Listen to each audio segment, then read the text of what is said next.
We'll guide you through how to fix an image not working in HTML. If you find this useful, then consider subscribing and liking the video. Now first, open your HTML file and check the image code that you are using.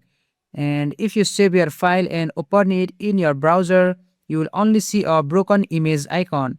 There are few things that you need to check. The first thing that you need to verify is the file name.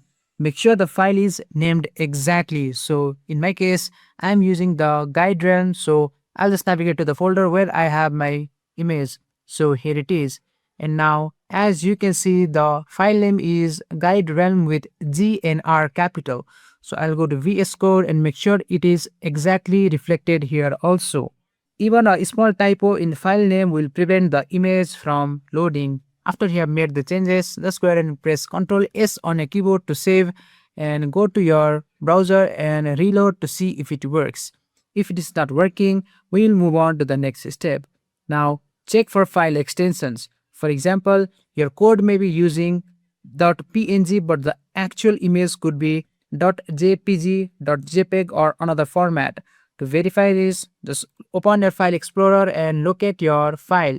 And now highlight your file and press Alt and Enter key on a keyboard, and then you will see the type of file, which is .jpg. And now once you have verified the type of file, just go to your code, and here you can see it is labeled as .png. So I'm just gonna rename it to .jpg. And now once that you have made the changes, just go ahead and press Ctrl S to save and go to your browser. And now, as you can see, it is now been reflected successfully.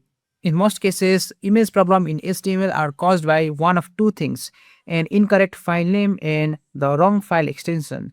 Once all your steps are correct, your image should properly display in your browser. And that's it. That's how you fix an image that is not showing in HTML. If you found this guide useful, make sure to like the video and subscribe to GuideRealm for more tutorials. Thanks for watching, and I'll see you in the next one.